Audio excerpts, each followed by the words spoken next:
rêvez de glisser sur l'eau en toute sécurité? Envie de vous offrir un voilier qui ne ressemble pas aux autres?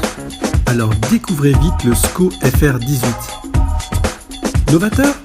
Pas vraiment.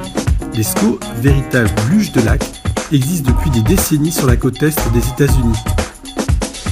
Bref, le SCO, de notre côté de l'Atlantique, passionne de plus en plus les pros de la voile.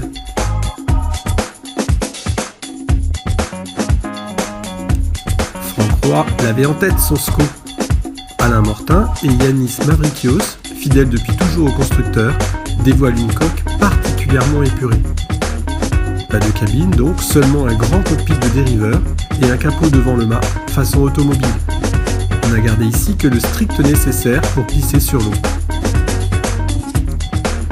Ses caractéristiques: 5,50 m de long par 1,94 m de large, un déplacement de seulement 240 kg, 21,3 m² au près et un ski asymétrique de 30 m².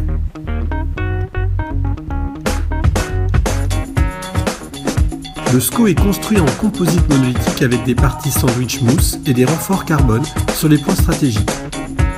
Cadenne de haubans, d'étais, de levage. En standard, il reçoit mât et baume carbone, à castillage tout Arken et des voiles en sandwich laminé film Pintex ou polyester au choix. Première surprise quand on monte à bord, le SCO ne gîte pratiquement pas. Décidément, ce SCO FR18 n'a pas fini de nous étonner. Au près, l'équipage est tenu de conserver une légère gîte. À bord du SCO, l'assiette latérale et longitudinale sur cette coque toute plate se travaille en finesse. Le spi est prestement envoyé, il est stocké dans un avaleur. Et là, les quelques mètres carrés en plus, ça change tout.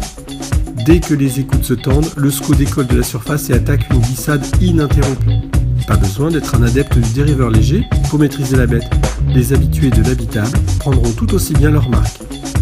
Et puis on est bien installé sur les plates-bords de 35 cm de largeur. À peine lancé, le SCO 18FR connaît un excellent accueil.